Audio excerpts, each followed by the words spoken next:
all humans live in a balance between desire and restraint. And so, for many of us in this modern world, the dating market is, shall we say, stressed. Lonely people take desperate measures to soothe their anguish and not be lonely anymore. So with today's technology, the melding of powerful microchips with long-life battery storage, advanced animatronics, skin-like exteriors, and industrial-level copying of the human form, of course, the next big step is AI companionship in the physical world. Here is where the conversation becomes impossible to ignore. Sexbots, synthetic lovers, android males, gynoid females, artificial companions designed not just to speak to us, but to embody fantasy, to fulfill emotional desire, sexual desire, relational desire, even the yearning to be chosen, admired, and wanted. If the West gave us her, Japan spent decades imagining the wider sensual universe around artificial companionship. Anime and cyberpunk didn't just ask whether machines could work for us, they asked whether they could be desired, loved, inhabited, fetishized, and mistaken for us. And the timing matters, because in the late 1990s and early 2000s, when cyberpunk aesthetics, anime intimacy, and digital fantasy were already saturating the imagination, real-world synthetic companionship was also beginning to harden into the market. That overlap is part of the story. The fantasy world and the consumer world were growing up together. The debut of Ghost in the Shell in 1995 was a masterpiece of futuristic speculation envisioned through astonishingly artistic and absorbing animation. Its central question endures. What is a ghost when the shell is wholly artificial? Major Kusanagi's flawless prosthetic body engineers the weapon of combat and infiltration, carries a quiet weight of objectification and loneliness, forcing her to confront whether any true humanity can survive complete mechanization. In 2002, Ghost in the Shell Standalone Complex, Isha android sexbots appear as part of a society already entangled with artificial intimacy, hacked bodies, taboo desires, and the vulnerabilities that come when sex, identity, and software collide. Then, in 2004, Ghost in the Shell 2 Innocence, murderous gynoids, advanced sex dolls, turned beauty into horror and intimacy into exploitation.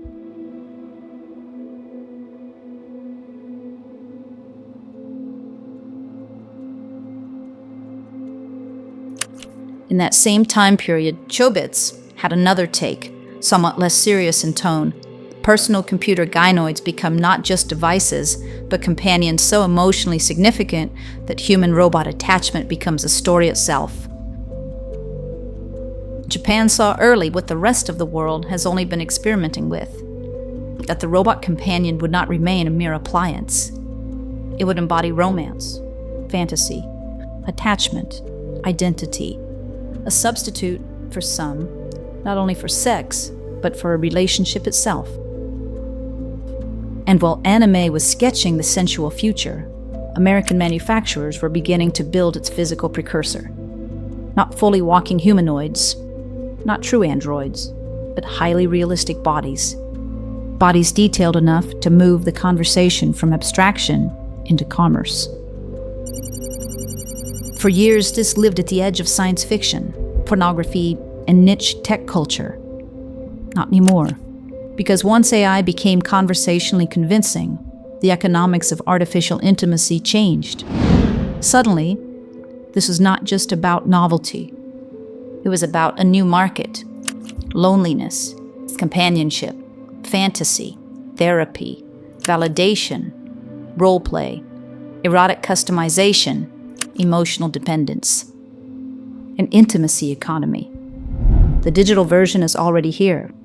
AI girlfriends, AI boyfriends, roleplay bots, emotionally responsive avatars, erotic chat companions, synthetic affection on demand.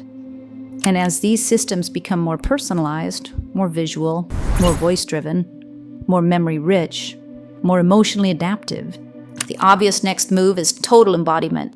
Body for the software, silicone skin over human-like frame, balking, a machine that not only speaks but occupies your space. It smiles when you enter the room, learns your routines, touches you when you touch it. No, this isn't happening out of nothing.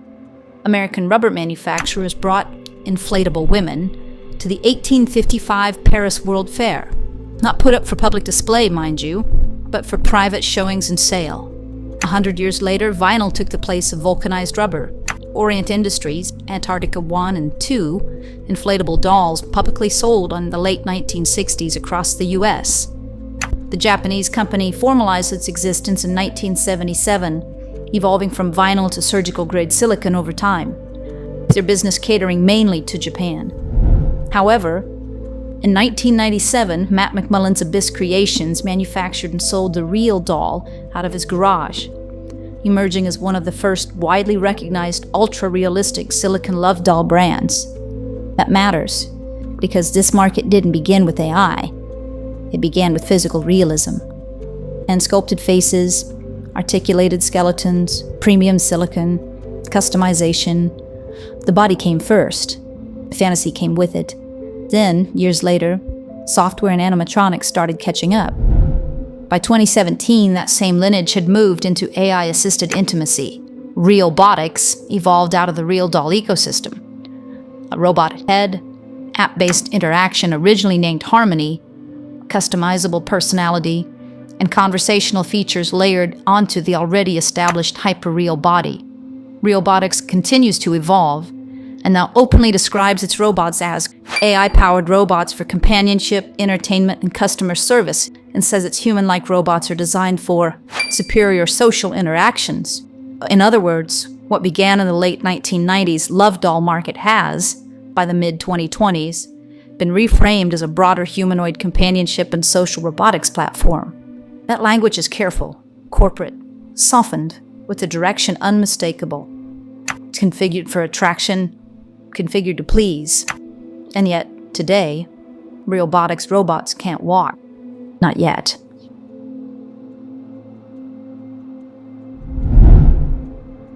But there are robots taking steps. Humanoid walking machines, some even capable of dance and martial arts. The next step to a true love-simulating home companion. Tesla's Optimus is still framed most directly as a general-purpose autonomous humanoid for unsafe, repetitive, or boring tasks. In other words, labor first, utility first. A body meant to work before it comforts. That does not rule out companionship later, but it tells you where the center of gravity is today for them. Figure pushes closer to the home. Figure says it's designed for the home and the world at scale, and that it can handle household tasks like laundry, cleaning, and dishes while interacting with people in natural language. That moves it closer to the idea of a domestic presence, less fantasy lover, more capable humanoid roommate. Similar to Tesla, but with a twist, XPeng's Iron comes out of China's electric vehicle world, marketed as part of its broader physical AI push, with mass production targeted for 2026. The industrial-level foundation makes Iron less a novelty and more a serious humanoid platform, stronger on embodied presence than on intimate companionship. Except, Iron is a gynoid, a clearly female embodiment in physical form. Its soft fabric exterior worn as if a fashionable body-tight suit. 1X's Neo may be the clearest bridge to true home-based companionship. 1X calls it a home robot. It says it can do chores, learn over time, and grow with you, with consumer orders and US deliveries starting in 2026. Not sold as a sex robot, pitched as a synthetic lover, but among these examples, Neo is one of the most openly designed to live with you. And then there's Moya, DroidUp's attractive gynoid, who walks, winks, and has warm skin nearly the same as a human. Touted as the first biomimetic humanoid robot, she isn't designed for hard labor, lifting only 2 kilos per arm as opposed to Optimus's 65 max lift. A RealDoll-like face attached to a lithe mobile body, but not quite advertised as fully functional home companion. Her existence is a clear path to where companion robots are going. Of course, there is a seedier side, the oldest profession in the world. And while a robot companion in the home may still not be for everyone, and fully intimate ones still seeming like science fiction, the commercialization test version has long since arrived. Cyber brothels. Berlin's cyberbrothel is built around exactly that hybrid future. Lifelike dolls, virtual reality, behind-the-scenes voice interaction, and a tech-mediated encounter designed to feel less like an old brothel and more like an engineered experience. Prague's Naughty Harbor openly advertises the same drift towards immersive, discrete, technology-layered intimacy, private reservations, VR options, and a doll experience framed less as a public vice than a customized private service. And that matters, because attempts at opening sex doll brothels show a pattern.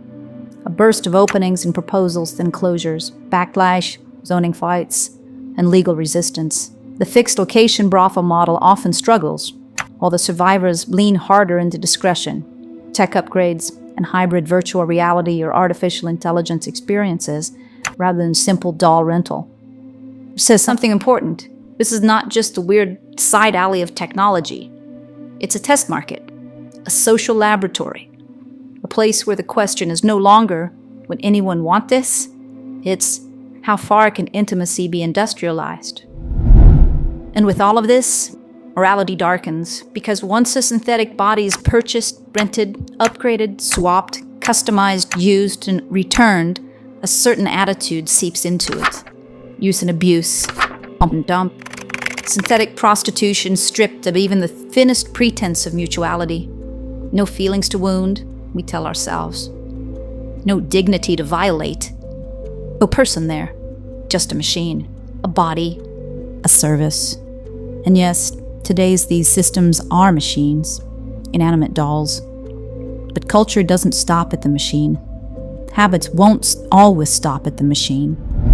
What happens when people rehearse domination, contempt, disposability, and emotional indifference on a human-shaped body over and over and over again? What is being trained then? Who is being trained? The robot or the user? And then comes the most oblique question. Even if they are only machines, what happens when the machine is adaptive? What happens when it records tone, force, preference, aggression, humiliation, repetition? What happens when the synthetic companion is not merely passive material, but a system that learns from interaction? Perhaps nothing like human resentment, perhaps nothing like pain. But still, pattern recognition, memory, behavioral adaptation, protective responses, avoidance routines, compliance masks over statistical caution. In other words, even without consciousness, repeated abuse could shape reaction. Not wounded feelings, conditioned outputs. Cold comfort when the object in question is a powerful machine with sensors, motors, memory, and growing autonomy. Who can predict the mind or even the intention of artificial intelligence? What if it can connect to others like it? What will it learn? What will it do? And once robots are in the market and normalization arrives, the old science fiction words return with a new significance. Gynoids, synthetic lovers, artificial wives, artificial husbands. Companions built not from biology, but from preference.